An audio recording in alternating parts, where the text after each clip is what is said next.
Today we have with us Lashawn Chapman, our executive director, and Stephen Chang and Kathleen Osta, who are two of our managing directors.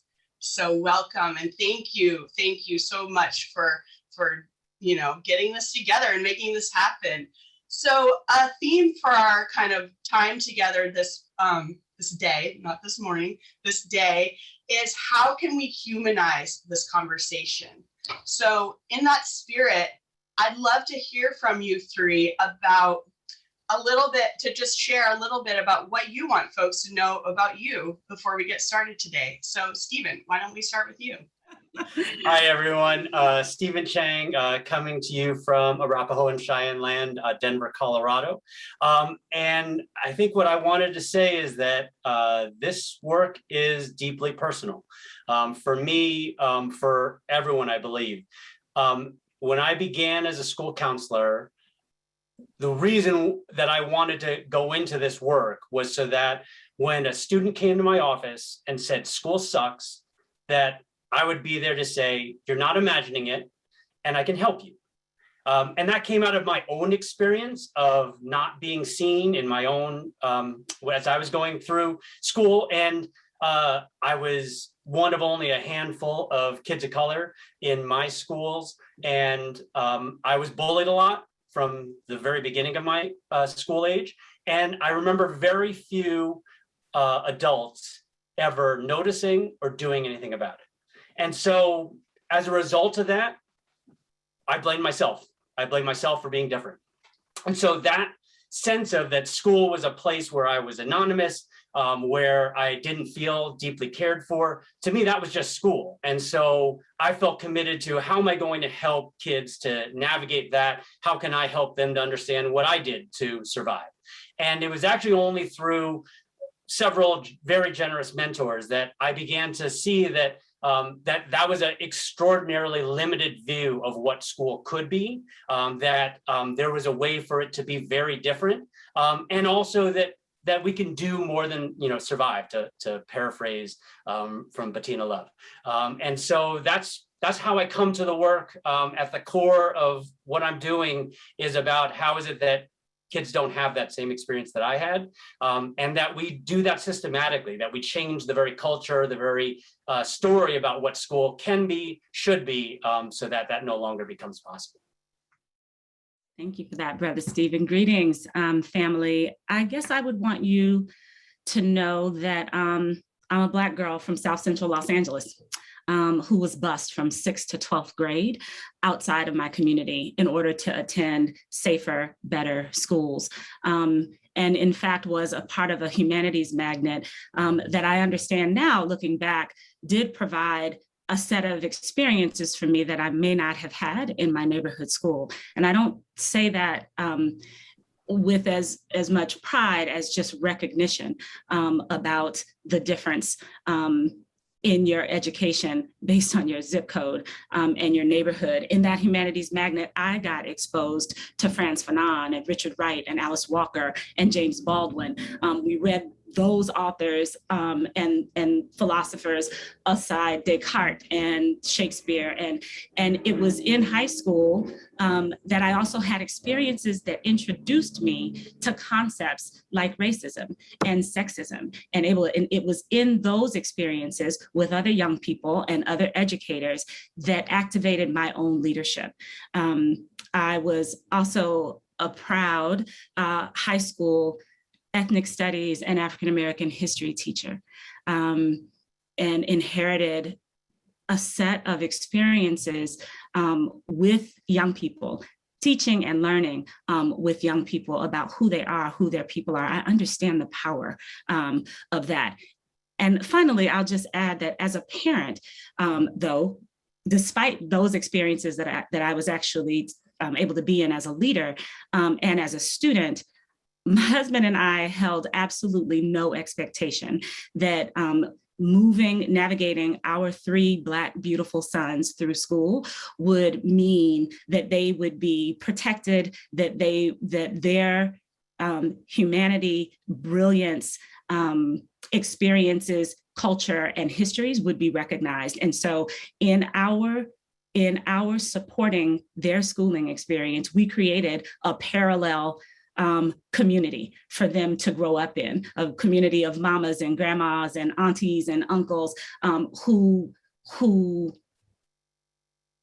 deeply surrounded them in the joy knowing of who they are. And we are not alone in that. And so I say that again, that felt like that was our survival.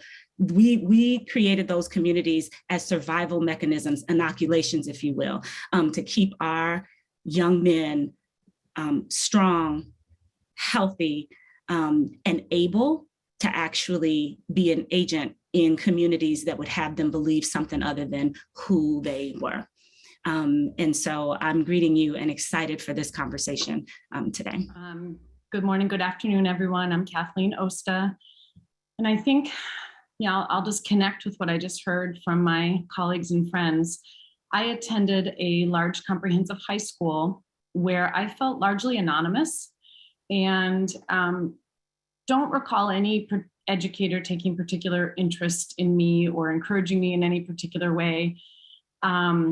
I had a lot of family stress from mental illness and alcoholism and financial instability. And I made the assumption, not unlike what you said, Stephen, that the reason I wasn't supported or encouraged was because that was reserved for young people who came from more stable, higher functioning families. And so I found ways to get through. And as a white middle-class girl, the systems and structures of school were moving me along the metaphoric escalator. So even if I wasn't very engaged and didn't have any, wasn't meaningfully connected to the learning of school, the system was moving me up and through and out and into post-secondary options while I watched my Black and brown friends be pushed out or directed into low-skilled jobs. And no one ever talked about that. So there were so many things that were so confusing to me about school and about what I was seeing and experiencing, but it was just never discussed. So that was alienating. And I didn't leave school with any greater sense of who I was or what mattered to me or who my peers were. I went off to college and declared an advertising major, which couldn't be further from who I am as a person. So, I just didn't know. And then 30 years later, by a range of decisions, my own child enrolled in the very same high school.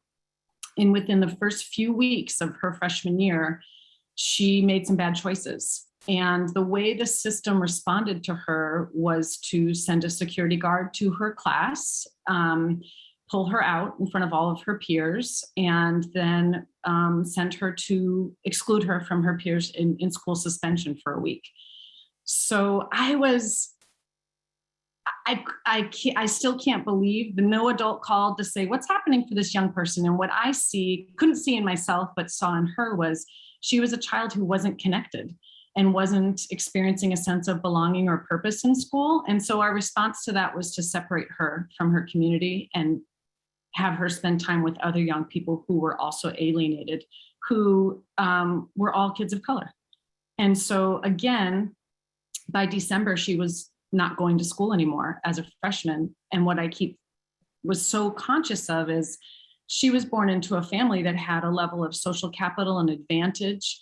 And we knew how to navigate and what to do about that. And I really wonder about all those other young men and women who were in that in-school suspension classroom. And for me, I do this work because it doesn't have to be that way. We can care for young people and in so doing ensure their academic and social emotional wellness. And I don't understand why we wouldn't do that. So that's what I'm up to and have been up to my whole life. And it's an honor to be here with all of you to think together of how we can do that. Thank you all for sharing. And with that, I'm going to turn it over to Lashawn to get us started.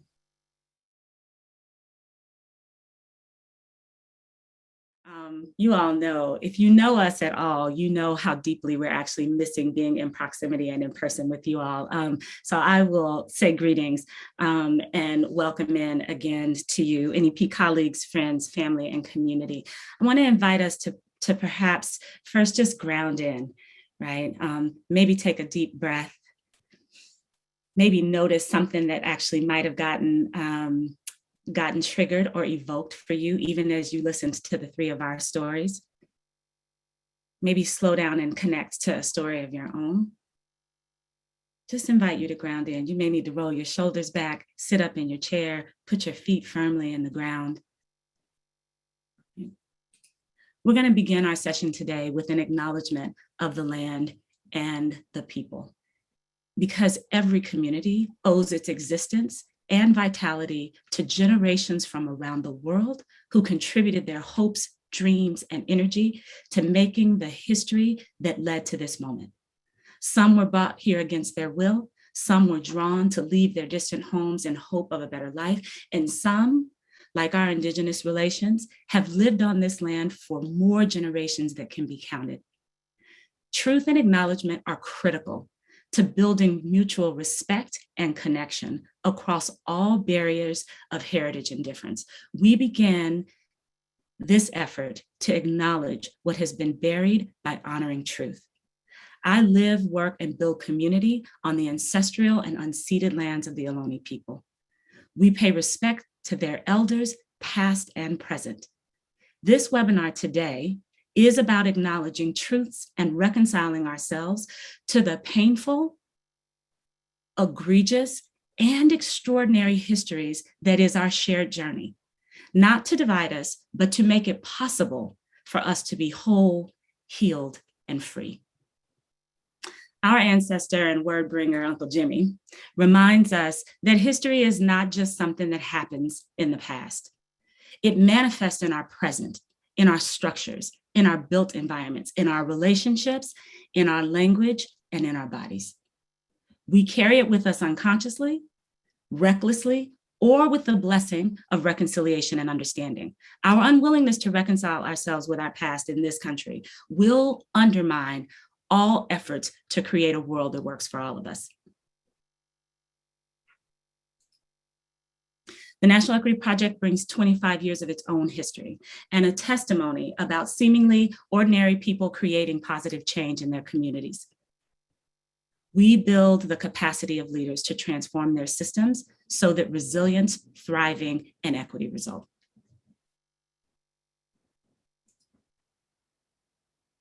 And we operate with a set of foundational beliefs, two that are particularly relevant for our talk today. We believe that another way is possible, that just, equitable, loving, liberatory systems are possible to be manifest. We also believe that progress relies on our ability to engage and make meaning of the ways that oppression and white supremacy ideology have been baked into our structures and our interactions. Again, not to assign blame or to victimize, but to be able to design with intention for equity and collective well-being. The second core belief is connected to a premise that we hold most dear, which is that while policy, processes, and practice change are all necessary, they're insufficient because people create change. We think there's good news in that. There's a lot of people on this call right now, right? There is a role for each of us right now to play in order to call forward a shared vision for public education. So today, we're going to get connected and engage a set of approaches and mindsets we have found useful in supporting productive change toward creating compassionate and loving systems. We'll bring our session to a close by ending with some practical actions for your consideration to advance efforts right where you are. But as we get started, I want to be really clear. The sirens are blaring. The bell has rung. We are in a fight, family, but it is not over whether or not educators are teaching critical race theory. This fight is requiring us to answer the question, who will we choose to be right now? What we choose to do, resist, proclaim, to demand right now matters. Hanging in the balance of this thinly veiled attack is our shared future, our aspiration to become the beloved community that Martin Luther King talked about more than 50 years ago. What's being contested is the actual right of our young people to be in spaces where their multiple identities are affirmed and acknowledged, where our histories, contributions, knowledge systems, cultures, dreams of people and communities of color are fostered and seen as valid. Where meaningful, truthful, honest spaces wherein we can understand and reconcile ourselves with how things came to be this way so that we don't repeat the past. Our collective humanity is at stake. And a 50+ year struggle to actually recreate or create, redesign schools as places of liberated learning and belonging. So this moment is calling on something for all of us, right? And truth be told, despite the appearance of things, right, of all the things that are unfolding right now, at the National Equity Project, we still operate with hope, because cynicism is cheap and it breeds apathy, which results in us being complicit in the perpetuation of systems of dominance and harm. So this moment becomes a moment for us to act together by exercising creative courage. If we could stand by and bear witness to a 6-year-old from New Orleans, Louisiana, whose family, as well as her, sacrifice, right? Mind, body, spirit, under threat and terror, be the first Black girl to integrate an all-white elementary school in 1960, spend 1 year alone in a classroom with a single white teacher who was courageous enough to hold and be a stand, despite being marginalized herself in that community, right? If we could stand and bear witness to that, and 60 years later, herald Ruby Bridges' name, herald the leadership and the courage of Barbara Henry, name schools after Ruby Bridges, then surely we can mobilize and find creative solutions to advance a fair and inclusive vision for public education in 2021. We have historical guides. We know how to get these done. History is not just a way for us to actually look at the past with shame, right? History also provides roadmaps for how we actually need to build a new future. We understand how to do this, how to create change. And the question we'd like you to spend a moment to reflect on is, what questions are you bringing into this space today?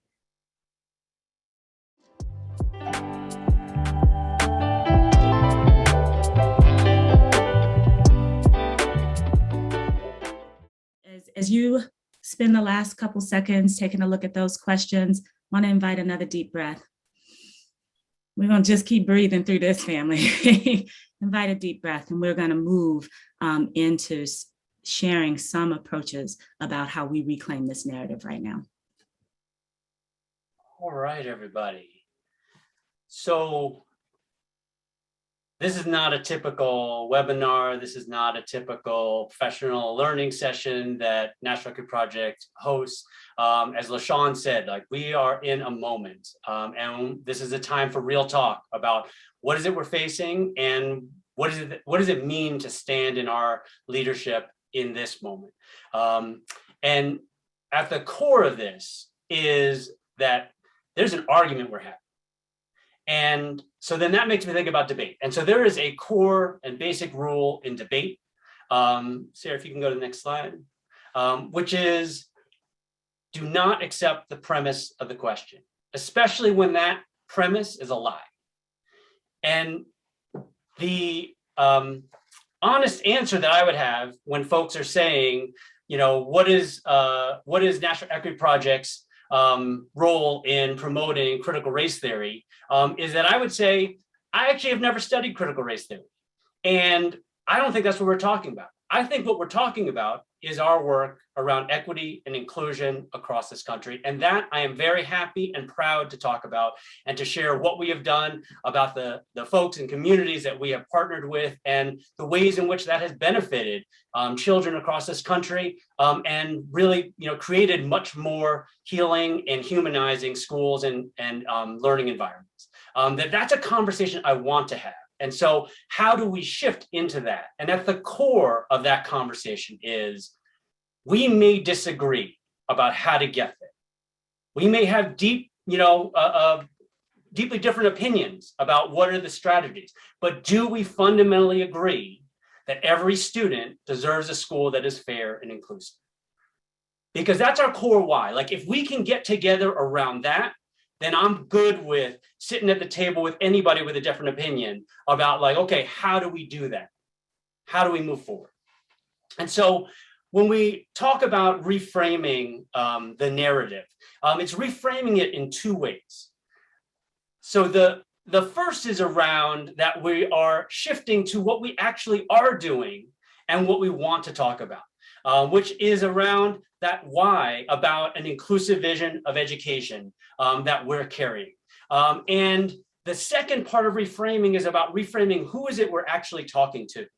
That we are not actually trying to convince anybody that is already biased against the work that we're doing and the change that we're trying to create, who doesn't see the need for that or the challenges and the disparities that are motivating our work. That the people that we're speaking to is the majority of our communities, the majority of our students and families who already are there with us, who recognize this is what I want for my child. This is what I want our community to stand for. Again, not perfect, hard to do, but that this is what we should aspire to. That when we accept the premise that's being offered to us, it actually puts us into a defensive posture that has us saying what we're not doing, which is in not inspiring anybody.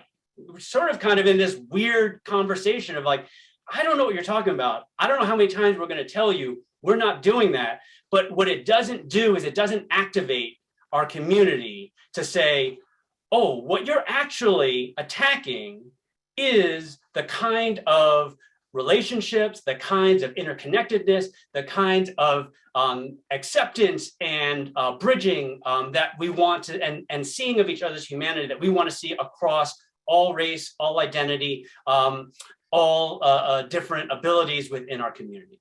And so how is it that we are shifting the narrative and the way that we are talking to what we actually are doing, what we actually do want to talk about? How are we celebrating the impact that that work has made, and the hard work and creative and innovative work that it's taken to get there? And how is it that we are inviting others to be participants in that, to be joining together around creating this community? So there's many folks, I'm sure, on this meeting who have been part of the early work around equity and inclusion in your school, district, community, in your context. Some of that work may be going back decades. And part of what we want to call people back to and for you to stand strong in is that in many cases you have done this work already. That the attacks that we are seeing, they may be more aggressive and more organized than we might have experienced in the past, but they're the same arguments. They're the same attacks. And so we've been equipped around how do we respond.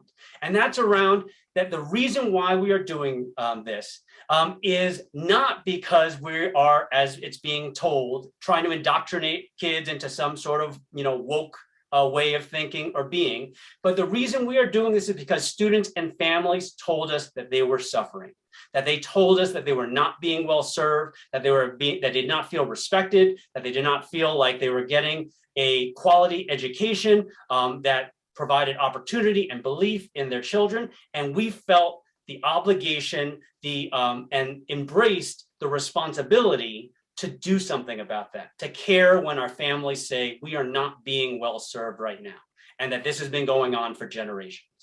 And then when we accepted that responsibility, we looked at our data and we started to disaggregate it in more and more ways. And in the handful of ways that we have available to us, we saw these very large disparities. And we saw huge gaps between what we would hope would be true for every child and what folks were actually achieving. And that was based on race, that was based on gender, that was based on disability, that was based on income, all of these different elements that we actually had, what we actually had data for. And that then allows us to be able to dig in and say, okay, how do we understand these and how do we move forward?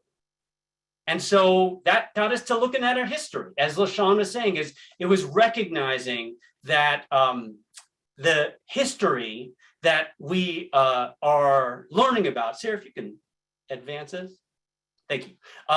That our history of explicit discrimination in our country, in our education systems, that those live on, that we see that continuing to shape the design of our education systems, of our schools, in ways that are completely against our values and intentions today. And that we have to do a lot of getting together with those that are most negatively impacted to do reflection and redesign of those systems so that we are matching what we believe can be true, what in our hearts we want to hold true and hold as our aspiration, that we need to think about how do our systems need to be different. And that's the work that we've been up to. And it is hard work. The other thing that I'll just say about this is that when we are leaning into this work, when we are thinking about the stories that are inspiring and calling us to this, that the specificity of it really matters.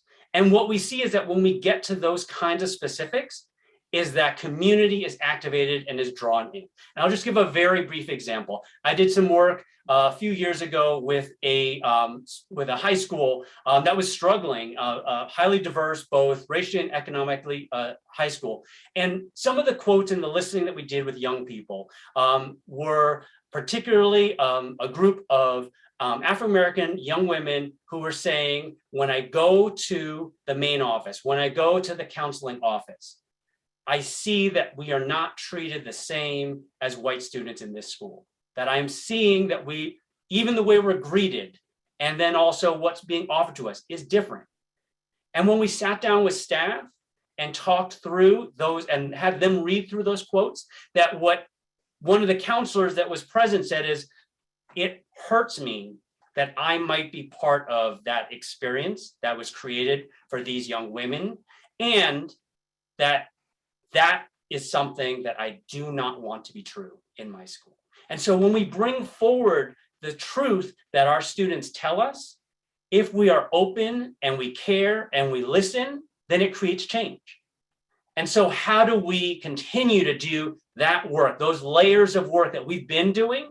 How do we talk about and share that today to be able to continue to make the case for what we need to do, and the insufficiency of how much how far we've gotten so far. And I firmly believe that the majority of our communities, this is what they want for their kids and for our students.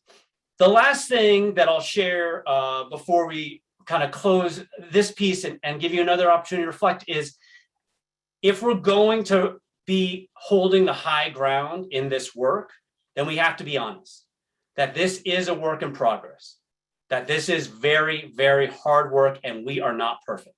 That we have a lot to learn, for example, about how do we talk about race and identity in age-appropriate ways from preschool all the way through the end of high school. And those aren't the same, and we don't have a lot of great training around that broadly available in our country. That's something that we can be in a real conversation about if we're all coming to it from the same core value and our core belief. And therefore, since this is hard work, we need as many people as possible to join with us in it in order to get better, to learn together, and to be stronger. So last closing thought to kind of sum this up is that I believe that we are being dared to admit what we are up to. That is what people are saying that you are not going to say because what you are doing. And I actually believe we should say loud and proud that we are working towards fair and inclusive education for every student. and that we believe that we can meet the needs of each student without sacrificing the needs of another student. That we reject this idea that somehow we're taking something from any student because we are actually caring for and meeting the needs of historically marginalized students. So with that, we'll give you a moment to just reflect on what's the compelling why for the work your school or district is doing to make education more fair and inclusive. As we're kind of practicing, what is the message we want to share? What is that in your context? And who do you need to reach out to and inspire with that message?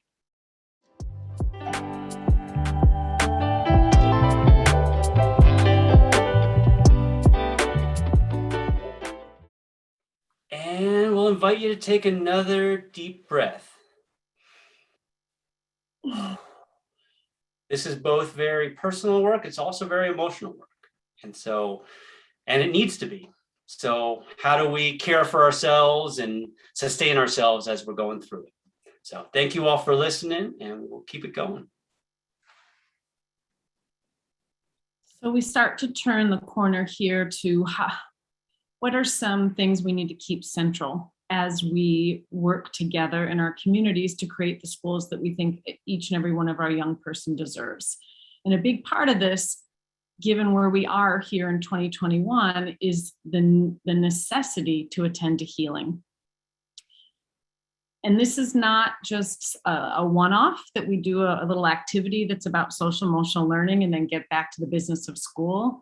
This is about reimagining what the primary purpose of school is. We know that so many people right here in this space have suffered loss and disconnection and disruption and uncertainty, both because of a global health pandemic, as well as the racial violence we have seen and the attempts to protest and push for what we want. It's created a lot of strife and strain. And we can't just go on in schools as if that's not true. We know our teachers are holding a tremendous amount of grief and loss. And we know that we can't learn and bring ourselves fully to the task of learning until we feel safe. And by safe, I don't mean that everything's perfect, but I mean that when we come into a space, if we sense that we don't belong in any way, much like we heard in the stories that have already been shared, our brain sends a signal that we're under threat. And when we get that signal, conscious or unconscious, we move into a survival mode, which is fight, flight, or freeze. And when we're in that mode, we really can't learn. We can't engage our full cortical abilities and intellectual abilities because our brain is using a lot of energy just to survive. And so here we have many of us who spend 7, 8, 9, 10 hours a day in a place with other people. And what might it look like to center healing and connection in that space? What might be possible if we were to allow ourselves to do that and release this notion that somehow focusing on connection and relationship and healing is different from the work of school, and instead to understand it as a core purpose of school and a precursor to academic and intellectual learning. We haven't supported our adults in schools to do this and to know how to do this for themselves. And so we have to invest in that new ways of being together in order to create an environment where we're all learning and caring for one another. The American Pediatric Association just declared children's mental health a national emergency. And what we know is that responding to that is not about sending individual students to treatment or therapy. Certainly that may be part of the solution. But here again, we have days and days and weeks of time spent with young people. What would it look like to create an ecosystem around them of emotionally present, attuned adults who see them, care for them, and respond to both their stated and unstated needs? And that will mean not doing some other things. And that will mean potentially breaking some rules that we have inherited, rules that are no longer working for the young people and for the educators that we are interacting with. So how might we make some of those shifts so that we can actually create greater connection. Trauma is chronic disconnection. And that has been experienced for generations by some people and whose communities and families have been marginalized. That's a disconnection and a separation that's been created. And it's been something that even more and more people have experienced due to the global pandemic. So how can we focus on the connection together so that we can create spaces where we're learning and growing? And as Lashawn said earlier, having schools be a place of where when I go, I want to go, I feel seen and valued, and I'm excited about what I'm learning. We can go to the next slide.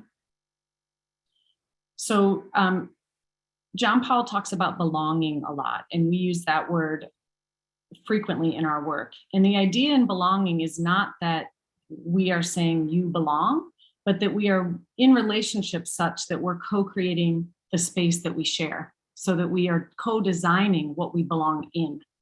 So it's a reminder that belonging is not about inviting people to join the space that I created. Belonging is about inviting people into the design process. And that's what we're seeing with young people in many of the schools and districts where we're working, and many of the educators that are engaging young people in that co-design process to create together what they need. Next slide. So one of the most compelling things we can do, as we've mentioned already, and we'll keep talking about, is put at the center the stories and experiences and needs and demands of our young people. They are already leading. They are seeing what's happening. They have plenty to say about what they and their peers need for school to be meaningful and impactful. And what we are working on doing is, rather than start by adults going off in a room and looking at data and thinking about what we should do, instead creating a circle where young people are right in the circle with us and are sharing with us what they need, and then thinking together about how can we make that so in our classrooms and in our schools. In one particular instance, we had a teacher who was surveying his young people and got the feedback that over 90% of them believed that he cared about them, but only 9% of them felt that the work they were being asked to do in his classroom was meaningful. And that's a moment for a lifelong educator who loves and cares about kids. But that's the kind of truth we need to lean into together, without blame or judgment, but with curiosity, to say, what's that about? That, I care about you, but what we're doing in here does not feel meaningful to you. And you're just going through the motions to get the grade. And so he leaned in, he didn't just run off and change what he was doing. He asked the young people, what would make it more meaningful? What is it that's working? What isn't working? And together, he and his young people both designed new curriculum, but also new approaches where young people got to have greater choice and greater say and voice in what they learned and how they learned it and how they demonstrated what they learned. And to hear those young people tell the story now, they are excited to go to that classroom because they know they are seen and valued, and they get to learn about things that matter to them and learn about things that help them have an impact in their own communities. So the story I just shared is connected to this notion that we have to start to think about all of the people in the community as sharing in the power and having the brilliance to create the solutions we need. And again, we know schools are not designed to do that. The way time is currently organized does not lend itself naturally to these kinds of collaborations. So part of what we're doing is squeezing open some space and to show up with people differently, and repurposing the time we do have to have the conversations we need to have so we can be responsive to what our young people are telling us. So at the National Equity Project, we had our first ever Youth Liberation Symposium this August, and it was entirely youth-led and youth facilitated. And young people were with other young people, learning about their communities, learning about their histories, and learning about the history of student activism in leading all social change across generations, and really got activated to when they realized that students from across the country were calling for very similar and very reasonable things. And so there was a theme and a pattern across the country from 17 different communities, from New Jersey to California and everywhere in between. Young people are saying, we want to have stronger relationships with educators. We want to see more educators who look like us. We want to have more attention paid to our overall wellness and humanity. We want to see mental health supports. We want to have greater freedom over our choice of what we learn and how we learn it. And that was consistent over and over and over again with and it still is being lifted up by students in the districts where we work. And so what we're seeing now is that adults are leaning in and with curiosity and saying, how can we create that within our spheres of influence? Because we know this is a huge undertaking and it's not easy, but what's in my sphere of influence that I could take up, and how might I work with the young people or my colleagues to start to make change and innovate in ways that humanize the time we spend together in schools. So Adrienne Marie Brown, who we draw from quite a bit, talks a lot about changing complex living systems, and schools and school districts and communities are living systems. And what she talks about is this idea that what small is all. So when we feel overwhelmed and we aren't sure what to do, and we feel like there's so many dimensions to the system that work against what we're talking about, getting quiet and listening for, where is the change that I can make? Where is the thing that I can do, and how I can be and show up with my young people and my colleagues in a way that has an echo and a ripple effect on the larger system. And she calls that fractal responsibility, because it's the idea that at the small point, if we can be in relationship in some meaningful ways, that's going to change the energy and the possibility in spaces much larger than where we are. And that's an important piece of this work, is figuring out, where's my fractal responsibility and how can I show up in ways that start to reverberate and make the change that I want to see. All right, so we've talked a lot about the stories of young people. We want to lift up the question, what are the stories from young people that you've heard in your community that need to be amplified? And how might you get started in amplifying those stories, or how might you think creatively about how more and more people can have access to the stories that you've heard? Because it is our belief that when we hear directly from young people what they need, it takes the conversation out of right and wrong and centers the conversation around human needs and shared values.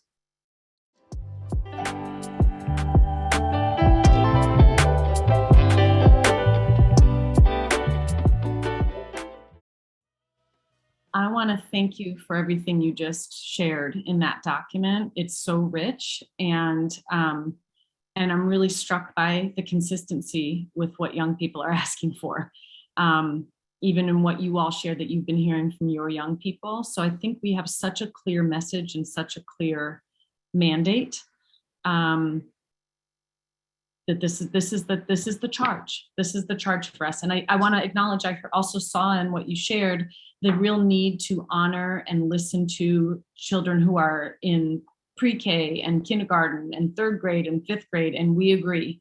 And we have to find better and more creative ways of doing that, because young people have needs that they can express to us. It might not sound the same as the way a 16-year-old would share it, but they have plenty to say about what's working for them, where they're hurting and what they need.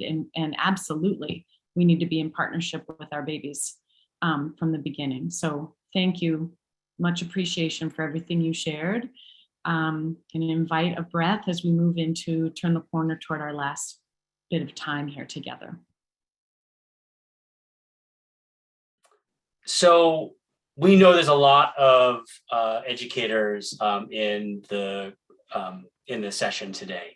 There's a lot of teachers and school staff and leaders and district folks and folks that are standing shoulder to shoulder with them. And there's just a lot, that's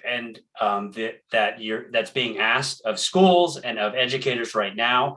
And I think it's only reasonable to say that it is not fair. That what we are asking, what's being asked of us, is not fair. And it has never been fair. That the struggle, the work that this has taken, the sacrifice, the risk, that none of that, I believe, is fair.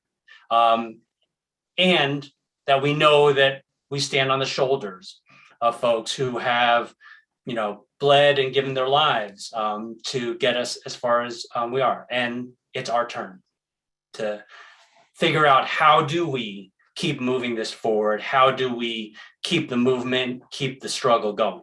And the only way we can do that is together. The only way is to not be alone. And so this set of examples that we're going to just share very briefly, and some suggestions around taking it forward. This is in no way to say that this is some kind of panacea, do all these things, everything will be good. But it is to say that this is about what it means to be in solidarity with each other, to be caring for each other as we do this. And so just throwing up a quick example kind of from different roles around what it can look like, this reclaiming of the narrative. That, you know, if you're thinking about it from the role of a district leader, this idea about preparing to make the case for the why for the district's work or a school's work, and to be able to share both the story and the data that is behind it, the vision and the impact that it's had, including the ways that it has already created positive outcomes for students, including all students. That what we know is that when this work is done well, is that actually all students within a school community show improvement or show more positive experiences and outcomes, including those that have been historically most marginalized.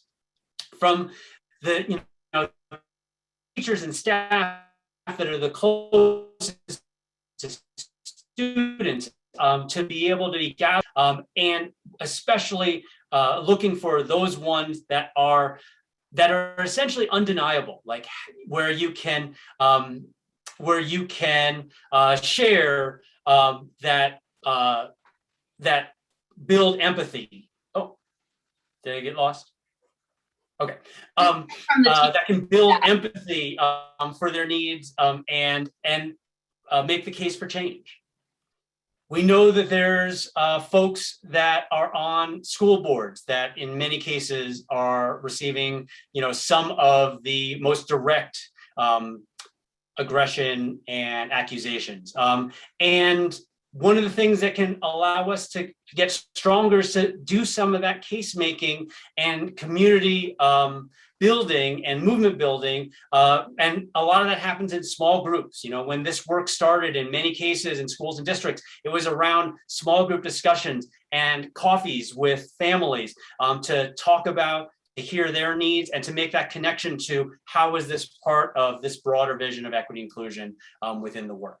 And for families and communities that are wanting to be contributing, that are wanting to support what they hope to be true for their and want to be true for their schools and communities, is that it is around learning the variety of perspectives, needs, expectations from many groups, listening well, and then showing up to support the belief in a community that serves every child and doesn't require us to think about that any child can only get their needs at the expense of denying another student their needs.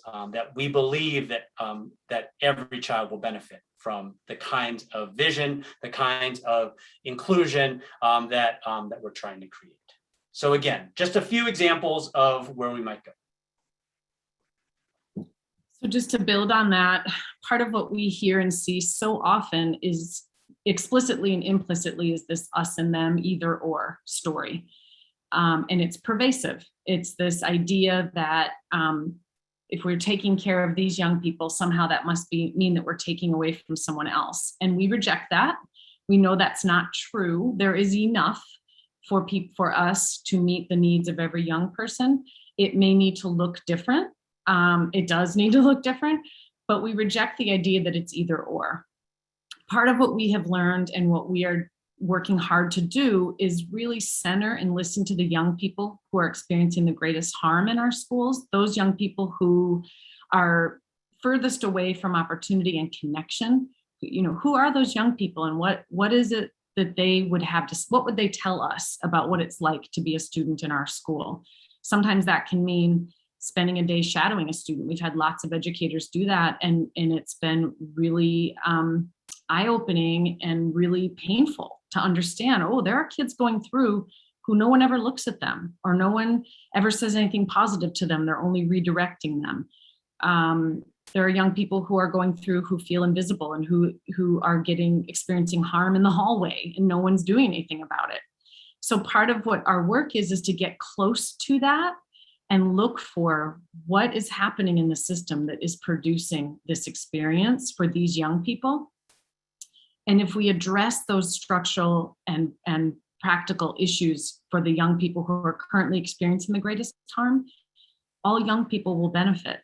You know, if I think about my own daughter, who is white and middle class, if we had listened to all of the Black male students in that high school who have historically and consistently been pushed out and sent into in-school suspension, if we listened deeply to their stories and understood that responding in punitive ways when they're feeling alienated and when they're feeling unseen or disrespected only makes things worse, and we decided we're not going to do that anymore. We're not going to send kids away when they make mistakes. We're going to bring them closer and remind them of their goodness. My daughter would benefit from that too. When we see the level of mental health challenges and issues among children that is across race and across culture, our young people are feeling disconnected. If we listen to those who are most marginalized and co-design with them, we will create and humanize schools and places of work for us that are much more caring and joyful for everyone. It is not true that if we expand opportunity, somehow we're taking away from white middle class affluent students whose parents tend to be the loudest in school board settings, who come and demand and put pressure on superintendents and on principals to ensure that their young people are cared for and treated as special. And what we're saying is, yeah, your young child is special, and so is every single child. And so we want to make sure we create a school experience that honors the specialness and provides the care and love that every young person deserves. And that doesn't mean your child won't get it. And we have to just confront that and stay, especially as white people and as white parents, we have to stay clear on what is most important. Is it that my kid gets the most IB, AP, XYZ credits? Or is it actually more important that my young person is well and in a community that is well and thriving, where people are respecting one another and learning about each other's histories and learning how to create the world that we want? And it's not either or. You can still take EP classes and do all those things, but what are we willing to sacrifice? What are we willing to put at the center as white parents and call for? It may mean that we do need to give up some notions about what's most important. We may need to rethink our priorities, but it doesn't mean our young person will get any less. I firmly believe that our young people will get so much more if we can create communities where every young person and every educator is cared for and valued and respected. I think I've spoken to everything on there. I'll go to the next one. This is the idea of highlighting abundance and possibility. We don't hear that a lot, and we certainly know that public education is underfunded and that teachers are working with not enough time and not enough support and resources. So it's not at all to say that we should deny those truths, but it's also really important that we understand the possibility that we have as leaders, teacher leaders, parent leaders, community leaders, to make change in our communities. There's a lot of room we have to do things differently and to be different together, and know that there's not, love is boundless. There's not just enough love for these kids and not those kids. In fact, the more we love and the more we share our love, the more love is generated. So it's coming into the work with a sense of abundance, even when all the material resources aren't what we might like them to be, knowing that as human beings, we can give to one another freely and not feel that we're taking from anyone. And then the last thing I'll say, and this connects to our liberatory design mindsets, focusing on human values. In all of the rhetoric and the divisiveness that we hear, it often takes us away from the stories of our young people. And at the end of the day, there are human values that we are wired for connection. We are wired to care. We're also wired for survival, and sometimes those are at tension. But if you go to the next slide, there are human values that if we can speak to them, they're not controversial. Fairness, opportunity, healthy, thriving communities, and love and care for children. Those are values that we can all connect to and that most everyone cares about. So if in the conversations that we have, we can stay persistent and clear that what we're talking about is creating schools and communities where every young person experiences fairness, opportunity, and has access to the things they need to thrive and love. I don't know a lot of people who are going to stand up and say no. They might, but our job is not to worry about that. Our job is to keep on going with all the people who would say, yeah, let's increase that. Let's have more fairness, more opportunity, more love. Our job as leaders is to create containers where that can emerge, because it's in us. Wisdom is in us, the love is in us. We often in bureaucratic systems get it kind of squeezed out of us, and you have to make some space for ourselves, but that is in each of us. And as leaders, if we can create some space where each of us can reconnect to that and listen to our young people, that's going to be a more abundant and prosperous space to be than arguing over right and wrong. All right, family, we appreciate you all hanging in there with us.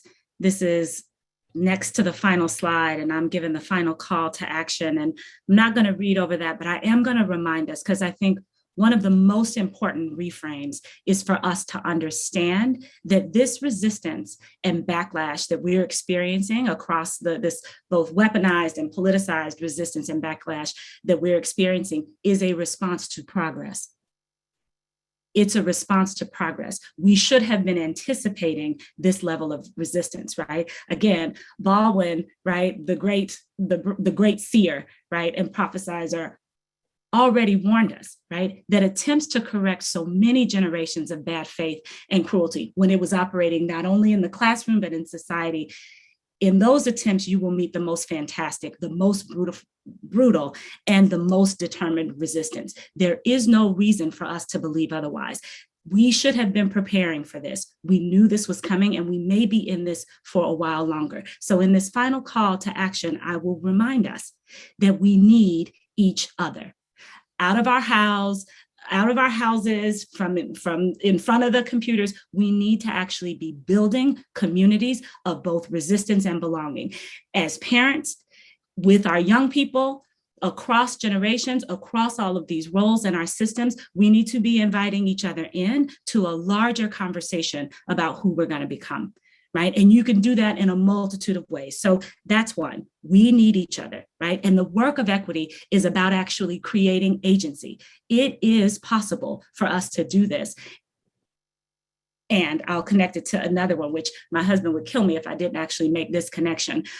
Back to art, back to creating opportunities for, right? And every movement that has actually forwarded progress, he talks about it as there's a soundtrack, right? There's a soundtrack to the revolution. There's a soundtrack to the movement that we are trying to create. We need images of it. We need music for it. We need poetry for it, right? Our young people can actually help build the images, right, that we can hold on to actually continue our progress. How are we creating spaces? Literally for us to create a new vision, right? And for that to happen in a multitude of ways. Young people, we are not just responsible for meeting the needs of young people. We are also responsible to get out of the way and let them lead in the ways that they have always led us historically, right? There's leadership. They're not our future. They're our right now. There are right now, and they are influencing policy. They are making demands, right? We have young people right now in the city of Oakland who are protesting, right, for their physical safety and well-being, right, against sexual harassment. That's their leadership. They're not just telling us what they need. They are demanding that we meet those needs, right? So we are not just listening. We are listening and we are acting accordingly. That's our work. That's our work, to listen and respond, right? We have to be able to do that together. And finally, we have said this in a multitude of ways. Find ways to create spaces for the healing that adults need to be well, to hold young people. This is not just about the children. This is about all of us, It's about all of us. You have to create spaces for we know that our teachers, our educators are under a tremendous amount of pressure, right? We see you and we love you, and spaces have to be afforded for you to be able to release some of the emotion of what is happening in your current context. We need each other. We got this, right? This is a can't stop, won't stop situation we in, right? Glenn Harris, our brother from Race Forward, reminds us, we won't stop until we live in a kind, just, vital, multiracial, democratic society that all of us deserve. Justice is our horizon line, friends. Thank you so much for being here.